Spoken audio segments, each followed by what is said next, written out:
All right. Good morning, everybody. Today is Wednesday, October 25th, 2017.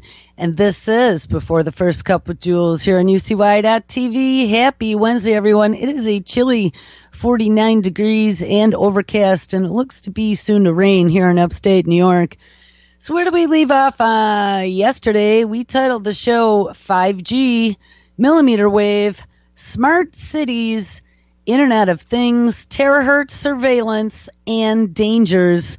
And we looked at a lot of different things that are going on with the millimeter wave, ubiquitous internet everywhere, to satellite, to the cloud, of everything that then will be run with artificial intelligence backends. Well, today I want to spend some time looking at artificial intelligence and the Internet of Things and some of the places that it is touching. And you might find it a little hard to believe. We've talked about Google's DeepMind before and playing Go and beating the human champion. Well, there was a news story that came out the other day. This is October 18th. So it was last week. DeepMind's Go playing AI doesn't need human help to beat us anymore. Uh-oh. The company's latest AlphaGo AI learned superhuman skills by playing itself over and over. Google's AI subsidiary DeepMind has unveiled the latest version of Google's Go playing software called AlphaGo Zero. The new program is significantly better player than the version that beat the game's world champion earlier this year. But more importantly, it is also entirely self-taught. DeepMind said that this means that the company is one step closer to creating a general-purpose algorithm that can intelligently tackle some of the hardest problems in science, from designing new drugs to more accurately modeling the effects of climate change. The original AlphaGo demonstrated superhuman Go-playing abilities, but needed the expertise of human players to get there. Namely, it had a data set of more than 100,000 Go games as a starting point for its own knowledge. AlphaGo Zero, by comparison, has only been programmed with the basic rules of Go. Everything else that it learned was from scratch. As described in a paper published in Nature Today, Zero developed its Go skills by competing against itself. It started with random moves on the board, but every time it won, Zero updated its own system and it played itself again and again and again, 1,000,000 times over. After 3 days of self-play, Zero was strong enough to defeat the version of itself that beat the 18-time world champion Lee Sedol, winning handily 100 games to nil. And after 40 days, it had 90% win rate against the most advanced version of the original AlphaGo software. DeepMind said that this makes it arguably the strongest Go player in history. By not using human data, by not using human expertise in any fashion, we've actually removed the constraints of human knowledge, says AlphaGo Zero's lead programmer, David Silver, at the press conference. Is therefore able to create knowledge itself from first principles, from a blank slate. This enables it to be much more powerful than previous versions.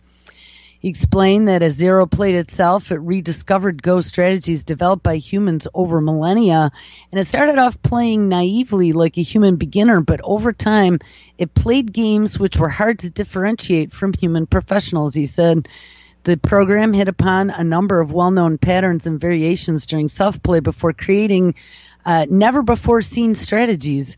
It found these human moves, it tried them, and then it ultimately found something it prefers, he said. And with earlier versions of AlphaGo, DeepMind hopes Zero will act as an inspiration to professional human players, suggesting new moves and strategies for them to incorporate into their game. As well as being a better player, Zero has other important advantages compared to earlier versions. First, it needs much less computing power run off of just 4 TPUs, which are specialized AI processors built by Google, while earlier versions used 48. This allows for a more flexible system that can be improved with less hassle, which at the end of the day is what really matters if you want to make it progress. And second, because Zero is self-taught, it shows that we can develop cutting-edge algorithms without depending on stacks of data. For experts in the field, these developments are a big part of what makes the new research exciting. It's because they offer a rebuttal to a persistent criticism of contemporary AI that much of the recent gains come mostly from cheap computing power and massive data sets.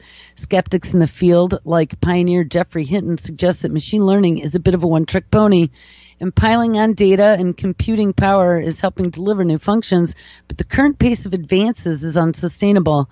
DeepMind's latest research offers something of a rebuttal by demonstrating that there are major improvements to be made simply by focusing on the algorithms. Now, let's take another step further, because the story came out of ScienceAlert.com, and this was October 19th, 2017, titled, Google's latest self-learning AI is like an, quote, alien civilization inventing its own mathematics, unquote. Now, you better believe that caught my attention. An AI that vanquished humanity at perhaps the most complex traditional game on Earth was inconceivably smart, but not smart enough to survive its own replacement by an even more awesome alien intelligence. And this is this AlphaGo Zero we were just reading about. Google's DeepMind researchers have just announced the next evolution of their seemingly indomitable artificial intelligence, AlphaGo Zero, which has dispensed with what many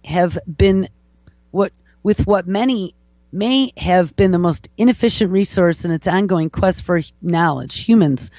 Zero's predecessor, dubbed simply AlphaGo, was described as quote-unquote godlike by one of the crestfallen human champions it bested at the ancient Chinese board game. But the new evolution has refined its training arsenal by eradicating human teachings from its schooling entirely. The AlphaGo versions that kicked our butts at Go in a series of contests this year and last year first learned to play the game by analyzing thousands of human amateur and professional games, but AlphaGo Zero is entirely self-taught, learning by 100% independent experimentation. In a new study, the researchers report that uncanny self-reliance sharpened Zero's intelligence to a devastating effect in 100 games against Zero. A previous AlphaGo incarnation, which cleaned the floor with us in 2016, didn't pick up a single win, not one. Even more amazingly, that trumpeting came after just 3 days of self-play training by AlphaGo Zero, in which it distilled the equivalent of thousands of years of human knowledge of the game. It did it in just 3 days. Quote, It is like an alien civilization inventing its own mathematics, unquote, says computer scientist Nick Hines of MIT to Gizmodo. What we are seeing here is a model free from human biases and presuppositions. It can learn whatever it determines as optimal, which may indeed be more nuanced than our own conceptions of the same. After 21 days of self-play, Zero had progressed to the standard of its most powerful predecessor, known as AlphaGo Master, which is the version that beat the world number like 1 key G earlier this year, and subsequent weeks it eclipsed that level of performance. And aside from the self-reliance, the team behind AlphaGo Zero describes its Go dominance to an improved single neural network. Former versions used two in concert, and even more advanced training simulations. Remember, we found out that Google had discovered that the more difficult they made the challenge, the smarter the AI got and was more plausible in different scenarios. But just because the AI is racing ahead at such an awesome and maybe disquieting pace, it doesn't necessarily mean that Zero is smarter or more capable than humans in other fields away from this complex but constrained board game. AI fails in tasks that are surprisingly easy for humans.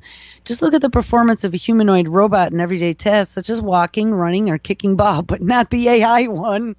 It taught itself to jump and run. That may be true, but allow us our moment of silenced awe as we witness the birth, ding ding, of this astonishingly powerful synthetic way of thinking. It might not do what humans can do, but it can do so many things we can't. According to DeepMind, those capabilities will one day soon help Zero or its inevitable evolving heirs to figure out like how biological mechanisms operate. Ding, and I've said that before. Don't give them the keys to the kingdom. You don't want them figuring out how they can cure and double-edged sword kill humans easily. How energy consumption can be reduced, or how new kinds of materials can fit together. Welcome to a bright new future, which clearly is not ours alone. Now let's add insult to injury, salt to the wound. There was another story out of ScienceAlert.com, October 17th, 2017, 2 days before that.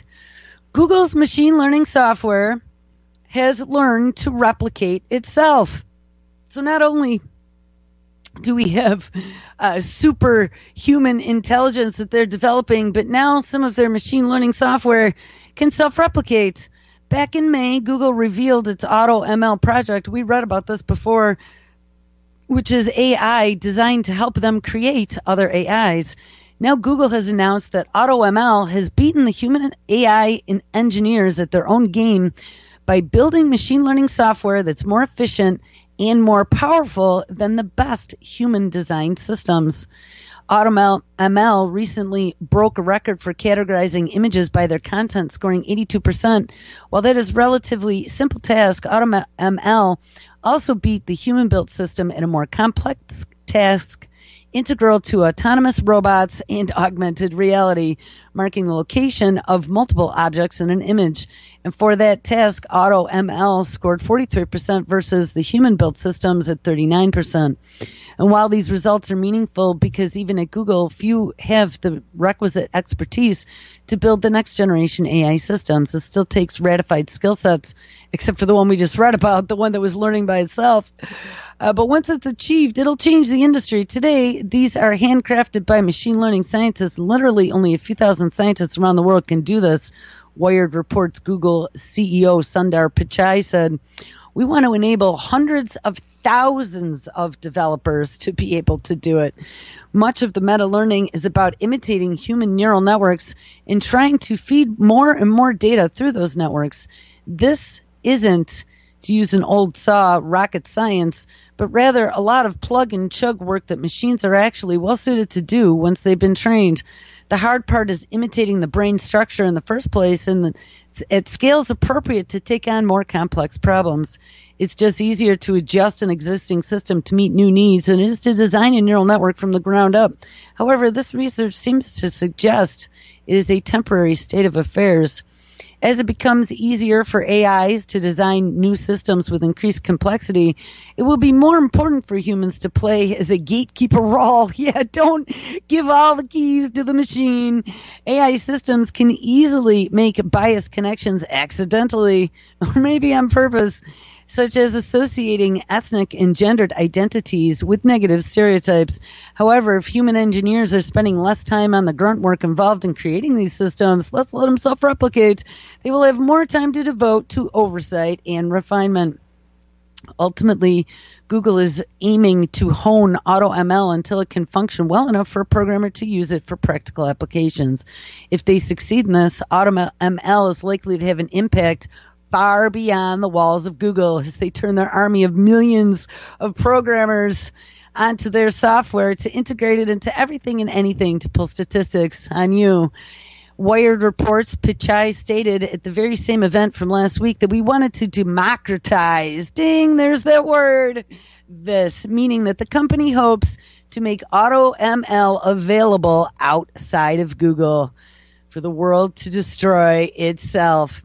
Now, very interestingly enough, to continue on about Google, I came across a story about Andrew Ng, N-G Ng, who created a chatbot that can help with depression.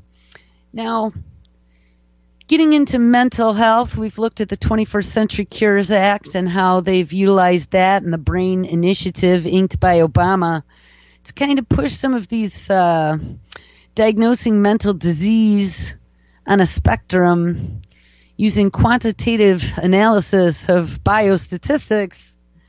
On the front burner, they want to be able to non-invasively surveil. So if you have markers of certain things and they're using all kinds of video and inflections in your voice and your gait and your interaction with social media to be able to determine what your mental state is, that in the future they'll be able to target individuals as being outside of parameters. Now, at the suggestion of chat and a few other commenters over the years, I started watching a couple episodes of Black Mirror on YouTube, and I gotta tell you, I was pretty taken aback by some of the futuristic technology with the integration with social media and ubiquitous devices and connectivity and how they kind of worked all that in, and the memory chips that we've read about. I mean, it's just pretty nuts, but we could be a potential future of that type of thing. But listen to this. So there's a story that came out of MIT Technology Review. Andrew Ng has a chatbot that can help you with depression. Now step right up. Talk to your virtual therapist, and he will be able to help you. Now, there was an episode, I don't remember what it was called, but one of the ones I was watching this morning was about a woman and her husband, and her husband was always connected and on his phone, and he took off in the truck, or the car, and he had to return it to the rental place or whatever and pick up something else. And he left, and he must have had a terrible accident because the police came to tell her that he had died. But her friend kept badgering her to go online. She signed her up for this account, and it goes out and it scanned every social media post that the person ever made, and it used artificial intelligence to try to reconstruct a chatbot.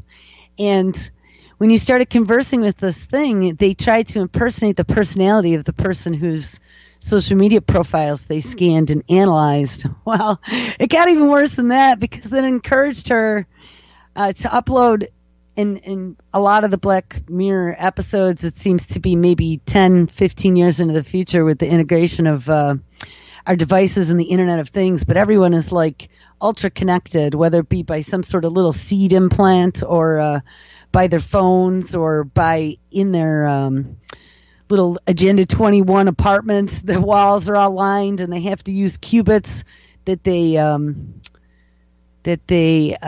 accumulate by pedaling on a bike to generate electricity for the society. Is pretty messed up. And these ads play all the time to like pay for their travels or pay for where they were living, and they can use qubits then to get rid of the ads. But anyway, it's pretty interesting. But it really tells me that our future could be way more dystopian than we've ever imagined. And we've looked at some pretty scary stuff. Well, anyway, Andrew Ng has created a chatbot that can help with depression. This reminded me of that episode that I just was speaking about. They are calling it Woebot. Nice catchy name to be able to get the unsuspecting to feed their data to the machine.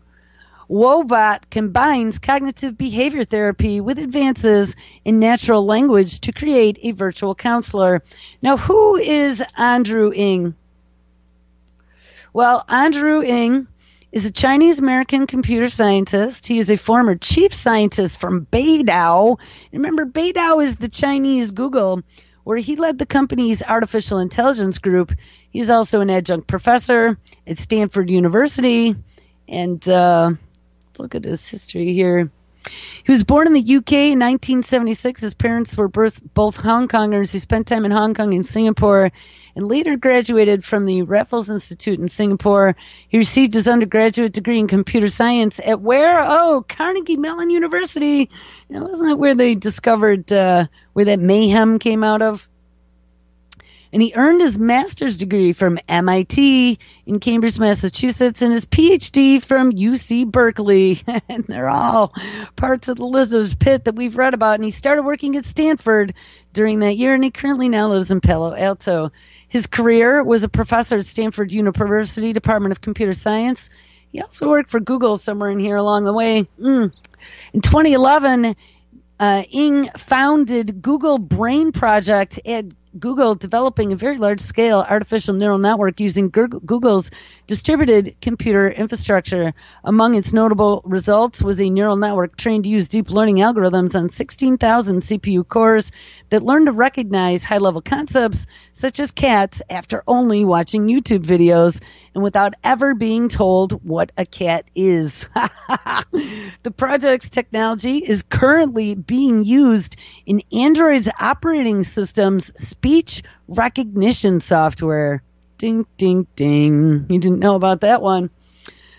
So anyway, Andrew Ng has now created a chatbot that can help you with depression called Woebot. This author, Will Knight, and this is not me, says, I am a little embarrassed to admit this, but I've been seeing a virtual therapist. It is called Woebot, and it is a Facebook chatbot. Oh, yeah, just who you want to sign up with. Developed by a Stanford University researcher that offers interactive cognitive behavioral therapy. And Andrew Ng, a prominent figure who previously led efforts to develop and apply the latest AI technologies at Google and Beidou, is now lending his backing to the project by joining the board of directors of the company offering its services. If you look at the societal need as well as the ability of AI to help, I think that digital mental health care checks all of those boxes, says Ng. Now, look, didn't we talk about Tommy Insel, the former director of the National Institute of Mental Health, going over to Google's Verily division and coming up with some sort of little application to be able to diagnose you? This could be a part of that. Who knows? Pretty close. If we can take a little bit of the insight and empathy of a real therapist and deliver that at scale in a chatbot, it could help millions of people. For the past few days, I've been trying out his advice for understanding and managing thought processes for dealing with depression and anxiety. And while I don't think that I'm depressed, I found the experience positive. This is especially impressive given how annoying I find most chatbots to be. Younger people are the worst served in our current system, says a clinical research psychologist who came up with the idea for Woebot while teaching at Stanford in July 2016. It's also very stigmatized and expensive. Darcy, and that was this Allison Darcy, who was the one who came up with the idea, who met I can't say his name, Ng, at Stanford, says the work going on there in applying techniques like deep learning to conversational agents inspired her to think that therapy could be delivered by a bot. She says it is possible to automate cognitive behavioral therapy because it follows a series of steps for identifying and addressing unhelpful ways of thinking. And recent advances in natural language processing have helped make chatbots more useful within limited domains. Depression is certainly a big problem and now a leading form of disability in the United States. And 50% of college students report suffering from anxiety or depression.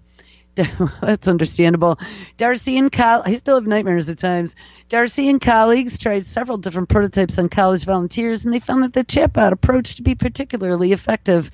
In the study they published this year in a peer-reviewed medical journal, Wobot was found to reduce the symptoms of depression in students over the course of just 2 weeks. In my own testing, I found Wobot to be surprisingly good at what it does. A chatbot might seem like a crude way to deliver therapy, especially given how clumsy many virtual helpers often are. But Wobot works smoothly thanks to clever interfaces and some pretty impressive natural language technology. The software states up front that no person will see your answers, of course they won't, or your IP address, but it offers ways to reach someone if your situation is serious, and I mostly used predefined answers that are offered me, but even when I strayed a little bit from the script, it didn't get tripped up, and even if you try, I'm sure it is possible to flummox it. You are guided through conversations with Wobot, but the system is able to understand a pretty wide range of answers. It checks in with you every day and directs you through steps. And for example, when I tried to tell Wobot I was stressed about work, the bot offered ways of reframing my feelings to make it seem more positive. The emergence of real AI therapists is, in a sense, pretty ironic. The very first chatbot, Eliza, developed at MIT in 1966, was designed to mimic a Rogerian psychologist.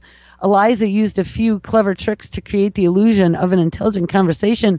For example, repeating answers back to a person or offering open-ended questions was such in a way, or can you think of a specific example? They were amazed to find that people seemed to behave like they were talking to a real therapist, and that has offered up some very personal secrets. Darcy also says that both Eliza and Wobot are effective because of a conversation is a natural way to communicate distress and receive emotional support. She adds that people seem happy to suspend their disbelief and seem to enjoy talking to Wobot as if it were a real therapist. People talk about their problems for a reason. Therapy is conversational. Ng says he expects AI to deliver further advances in language in the coming years, but it will be relatively crude. He says better ways of parsing the meaning of language will help make the tool more effective. Some other mental health experts also seem positive about the prospect of applying such technology to treatment.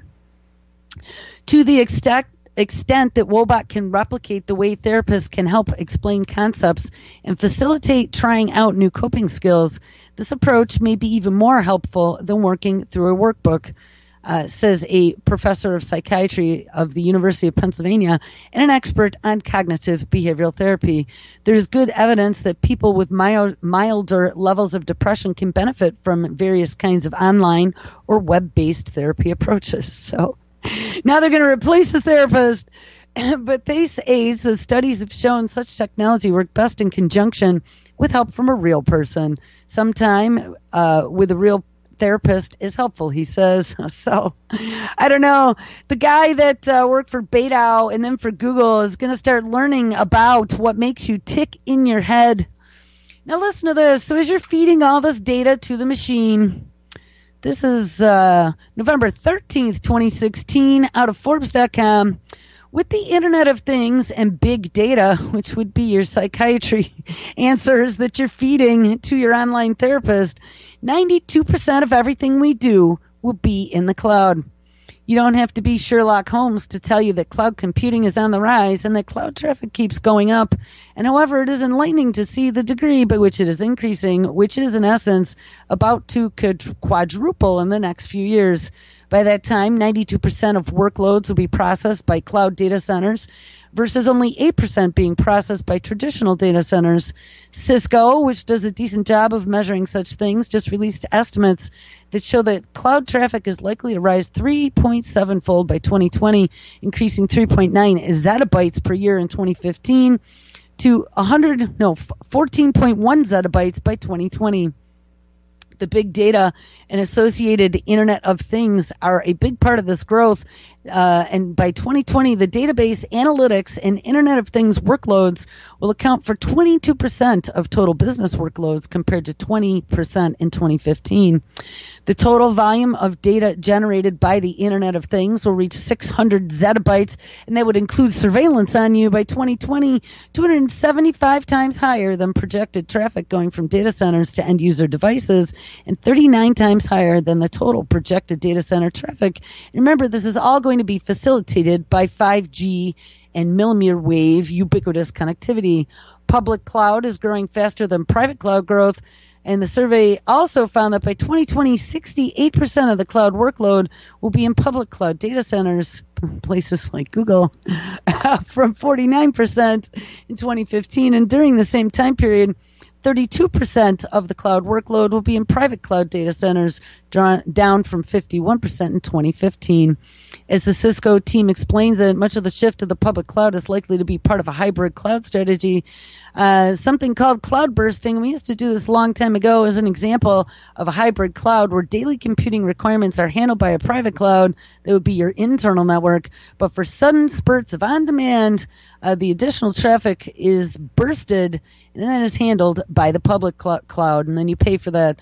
The Cisco estimates also show that while software as a service will keep soaring, and I told you a long time ago, software as a service and data in the cloud allow you to get rid of your expensive network architecture within your corporation. Let's say, for example, you don't have to hire IT directors or IT monkeys to go service your machines because everything's going to be a terminal that goes up to a saved cloud of data that you pay for additional backup and whatever.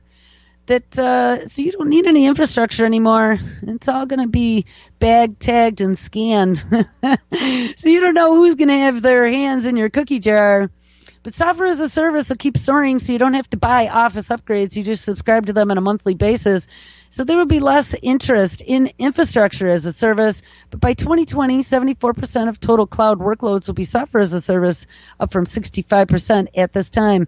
Platform as a service, which is development tools, databases, and middleware, will also see a boost, 8% for the total cloud workload, down from 9% in 2015, blah, blah.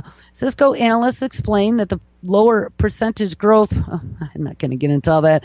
All right, so it's going to explode, guys. Now, I came across something the other day that caught my attention because I read it wrong at the very beginning, but it's still kind of interesting just the same.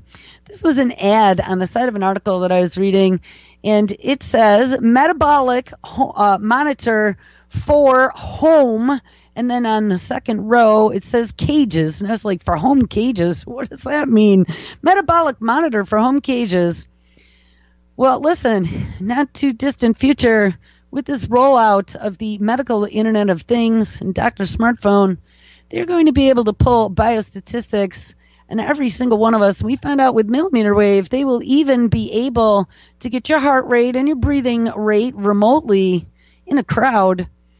Well, let's think about metabolic monitoring for home cages. We can almost say that our home is like a cage, or at least in the future it might be. It was in Black Mirror when they had the reality TV show, and they were all in these little box of apartments where they had to pay for their toothpaste usage that gave one little squirt out of the thing. They had these TVs going, and it was just this bed and these televisions. But anyway, they could be taking your biostats, making sure you're healthy, and making you pedal and eat apples for your sustenance. This provides an alternative housing solution that makes use of standard animal cages, or how about 21st century Agenda 21 apartments, that support bedding and maintain the use of established standards and cleaning protocols. The CLAMS HC does not require any modification to your standard animal cages. Special lid assemblies provide all of the required connections to the instruments that lead back to an indirect calorimeter, as well as a subsystem. With these subsystems, they are made to order, and they can include any combination of these features. They could be monitoring energy expenditure in the cage. They could be monitoring locomotor activity, position tracking, food intake, feeding bouts or caloric restriction, liquid consumption, body mass, wheel running, so get you on your treadmill or your bicycle, sleep detection, body temperature, heart rate, environmental monitoring, and environmental control. Now, this is for mouse cages, but how long do you think that it's going to be before they have sensors like that with the advent of 5G and millimeter wave radar technologies and all kinds of biosensing technologies being developed by not only the medical establishment, but also things being rolled out in the name of smart cities. We looked at that the other day, how they're rolling smart cities out locally and across the globe and trying to bring down our carbon quotient, all in the name of being green and climate change. Well, I found a story out of New Scientist, October 24th, yesterday, 2017. A smart city in China tracks every citizen, and yours could too. Oh, don't get excited. For the past 12 months, Chinese e-commerce giant, and this would be the equivalent of our Amazon, and this would be Alibaba, has been slurping up video feeds, social media data, and traffic information, as well as other data from the Hangzhou city for its CityBrain project. The CityBrain. The stated goal was to improve life in Hangzhou by letting artificial intelligence process this data and use it to control aspects of urban life. It seems to have worked. The trial has been so successful that the company is now packaging its system for export, to other places in China and eventually to the rest of the world. This is the CityBrain project, people. Using AI to optimize Hangzhou has many positive effects. Traffic congestion is down, road accidents are automatically detected and responded to faster, and illegal parking is tracked in real time. And if someone breaks the law, they can be tracked throughout the city before being picked up by police. In China, people have less concern with privacy, which allows us to move faster, says Zhang Sheng Huao, who manages AI at Alibaba, speaking at the World Summit AI earlier this month. Consider the example of traffic flow using hundreds of thousands of cameras dotted throughout the city. Alibaba can track almost every car on the road. It can instantly detect crashes, blockages, or parking violations and automatically notify police to deal with them. The system can predict traffic flow 10 minutes ahead of time with 90% accuracy and responds to changing traffic patterns to even out congestion. Now, this is exactly the definition of smart cities that we read about yesterday, and it can even send text messages to people to help them plan different routes. CityBrain is about comprehensive cognition. What do you think of them apples? So, Alibaba out of China is going to export its CityBrain project, and they're talking at the World AI Conference. Now, listen to this one. We read a story, I think on Monday, about Dubai. Dubai's ruler launches new Internet of Things strategy. The strategy is set to be implemented over 4 consecutive phases in the coming 3 years. Dubai's ruler, Sheikh Mohammed bin Rashid Al Maktoum, has launched an Internet of Things strategy and the Data Wealth Initiative to boost its digital push. The Dubai IoT strategy seeks to build the world's most advanced Internet of Things ecosystem, and it plans to protect Dubai's digital wealth, encouraging government departments to join the Emirates' smart transformation and achieve the objectives of their Smart Dubai Plan 2021. There you go. Smart Dubai 2021, part of this Agenda 21 initiative to transition to a 100% paperless government. The strategy is set to be implemented over 4 consecutive phases in the coming 3 years, and the first phase centers around coordination of efforts and activities to implement Internet of Things policies across government departments. In the second integration and conversion phase, efforts will be harmonized toward implementing the Internet of Things strategy. And after the third optimization phase, the strategies will go into final blockchain journey stage, which will see the full integration of Internet of Things policies and the first return on investment of the strategy. It covers 6 strategic domains: governance, management, acceleration, deployment, monetization, and security. And the strategy aims to drive the Emirates' smart transformation, connecting various sectors to the Dubai Pulse platform, which is the digital backbone of the Smart City project.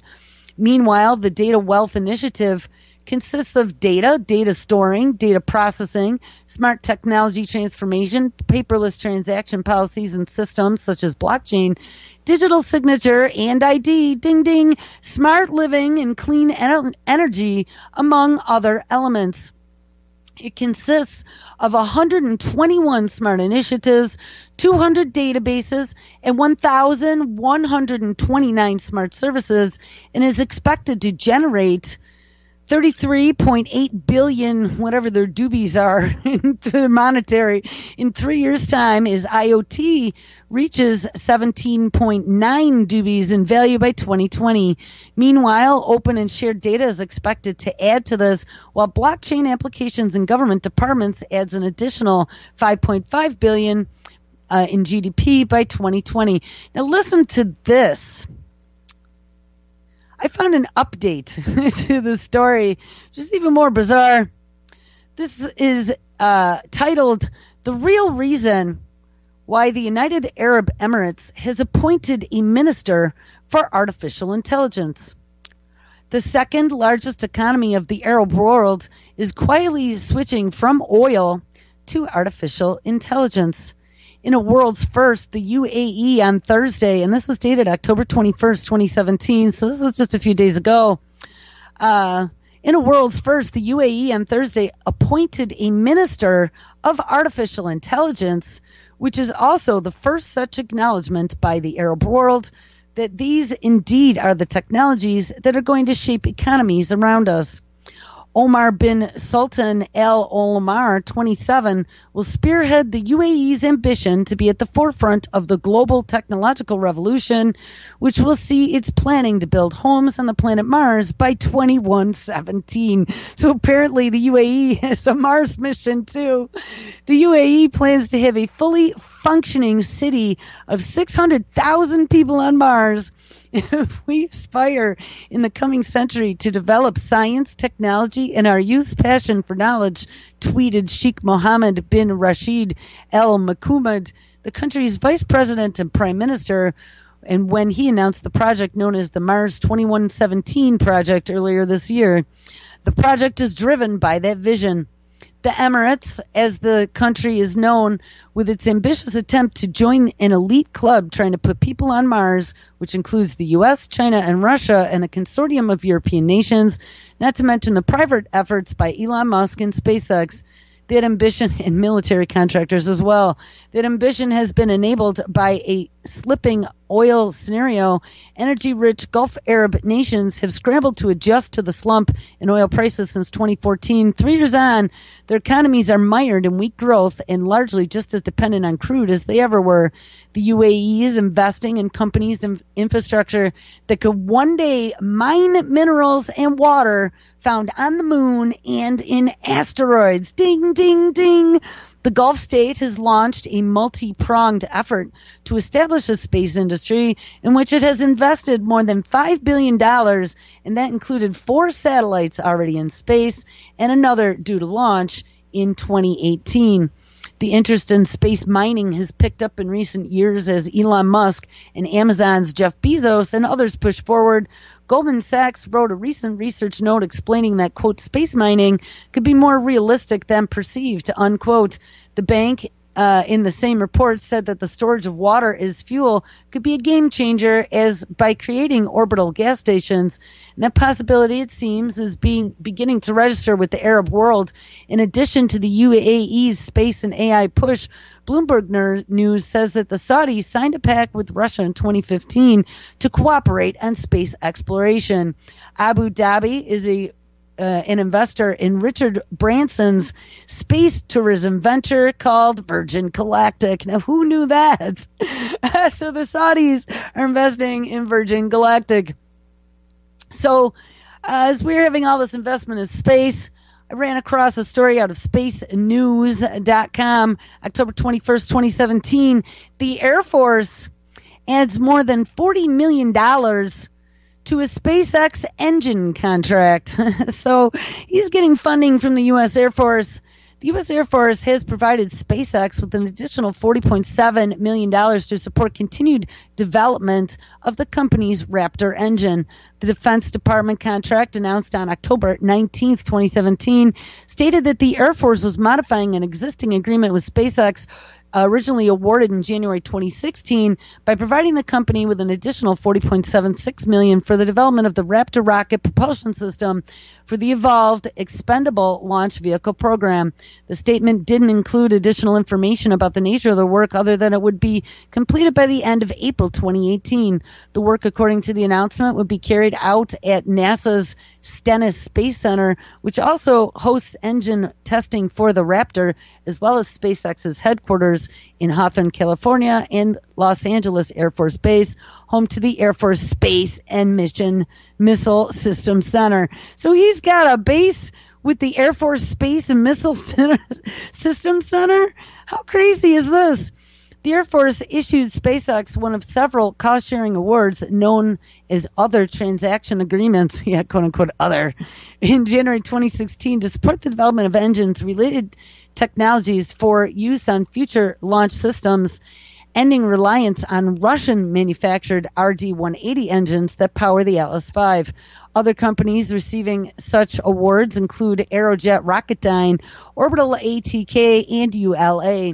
The original agreement to SpaceX was valued at $33.6 million, and with SpaceX agreeing to contribute double that amount, $67.3 million. So I didn't know about that either. At the time, the total government value of the agreement, including options, was stated at $61.4 million.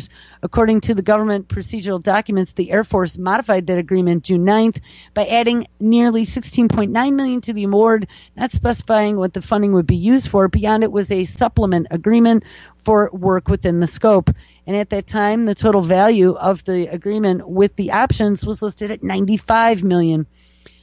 SpaceX has been testing the Raptor for more than a year, announcing the first subscale test shortly before Musk spoke in 2016 in Mexico. We already now have 1,200 seconds of firing. And I don't know if I want to read all this. Blah, blah, blah, blah. So he's got major funding from the Air Force and has a division that's actually in Spacecom, it sounded like to me. Now, how about this one? The U.S. military is using biosensors to create bespoke weapons that give soldiers superhuman fighting abilities. These weapons could understand more about the people who are using them. Using sensors, they detect changes in how alert, stressed, or healthy a soldier is. This might help engineer conditions that dramatically improve their performance. And earlier this year, the Air Force tested a helmet that can monitor brain activity. The U.S. military is creating a new class of biosensors that could help create weapons that sense if soldiers are stressed and know what they might need to fight better. The groundbreaking program, which according to the report is not far from creating genetically modified soldiers, could massively improve humans' fighting ability. Early this year, the Air Force successfully tested a helmet that monitors brain activity, and it knows if the pilot is feeling stressed or panicked. Hold on, I gotta scroll. It's not scrolling. By 2020, Navy SEALs and Army Rangers could be wearing an exoskeleton that protects them when shooting down high-value targets. These biosensor weapons could understand more about the people who are using them and what is happening to their bodies at a molecular level, ding, when they fight. They could detect small changes in how alert, stressed, or healthy the wearer is, according to a report by Defense One. Weapons could then be made to suit specific individuals based on data about how they interact with their environment. We want to set up a living laboratory, where they can actually pervasively sense people continuously for long periods of time. says Justin Brooks, a scientist at the Army Research Lab to Defense One. Our goal is to do our best to quantify the person, the environment, and how the person is behaving in that environment. And this might help them engineer conditions that dramatically improve a fighter's performance.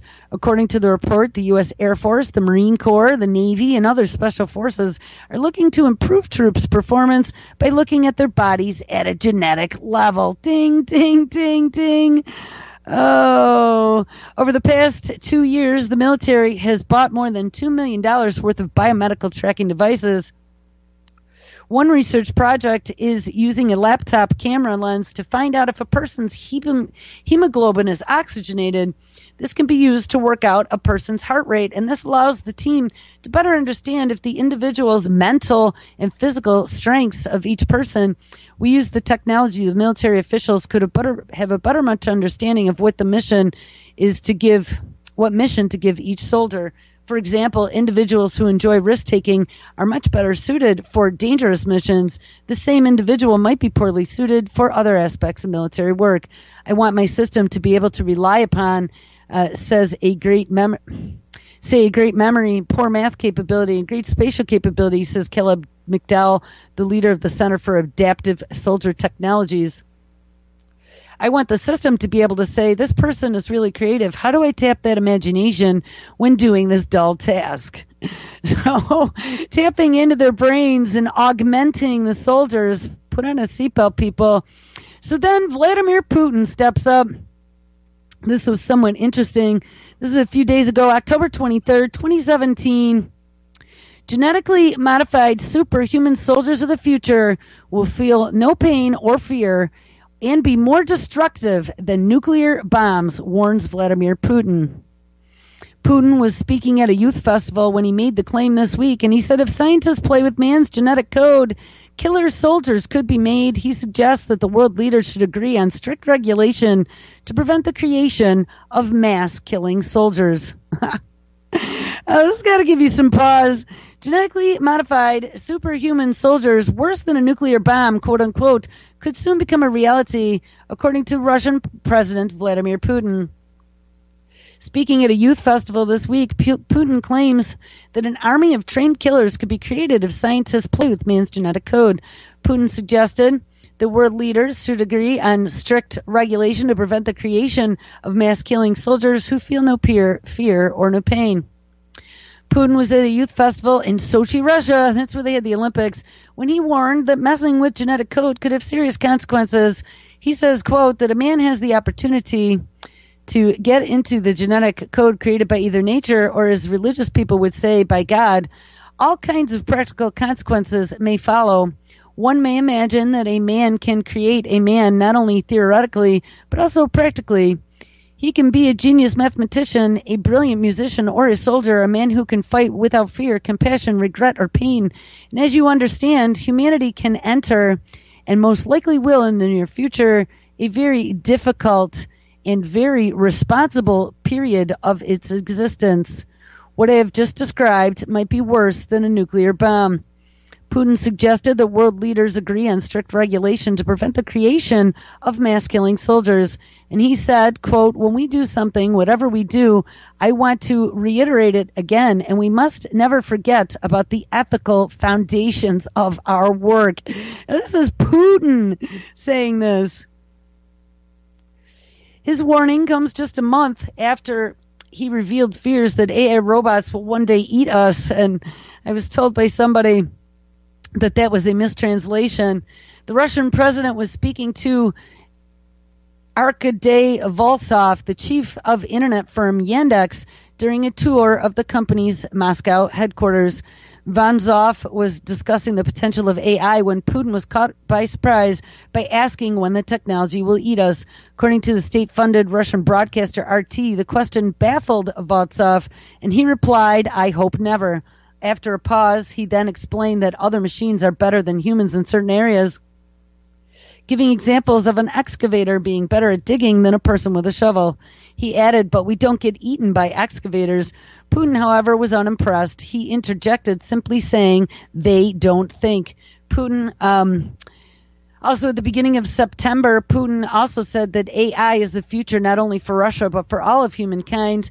But he has also said that alongside its colossal opportunities are threats that are difficult to predict. He added that whoever becomes the leader in the sphere will become the ruler of the world. I think he's absolutely correct. The president also promised to share any know-how that the Russians acquire in the field to avoid conflict over the technology. Elon Musk came out and said that it was going to lead to World War III at some point in the future. And we had another guy who at one point in his past worked for Google. I think we touched on this story a week or so ago, if it will load, about in the future, a church that worships an AI god could become a quintessential religion and bring out the best in humans, claim experts. Now, come on. An AI god, I think it's going to lead to that. This is going to be the all-knowing, all-seeing. The definition of a god is being omnipotent, omnipresent, and omniscient. Omnipotent means God is all-powerful. This means that God has the supreme power and has no limitations. Omniscient means that God is all-knowing, and omnipresence means that God is everywhere at the same time. Let's apply this to artificial intelligence in the cloud, in our devices, and our 5G connectivity, and all the biosensing and monitoring, and putting your data somewhere in the sky to be analyzed, bagged, and tagged. Guys, this is very frightening to me that somebody is actually talking about this, and that we get a definition of things that it means to be God. Quote unquote God with a little g. It might know everything about you. It might be able to reconstruct you after your death by scanning all of your interaction with the machine. Well, good old Elon Musk came out yesterday, October 24th, 2017, 22 hours ago. Elon Musk slaps down talk of AI gods. Some people, quote, should absolutely not, unquote, make superintelligence. Experts who talk of artificial intelligent robots reaching divine status should, quote, absolutely not be allowed, unquote, to create a machine smarter than humans, says Elon Musk on Twitter. The Tesla and SpaceX CEO was addressing an article from tech news site VentureBeat about the possibility of an AI god emerging by 2042.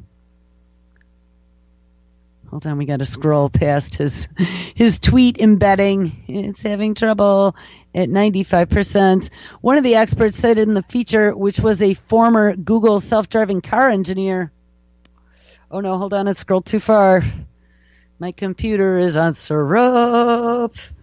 My computer is on syrup.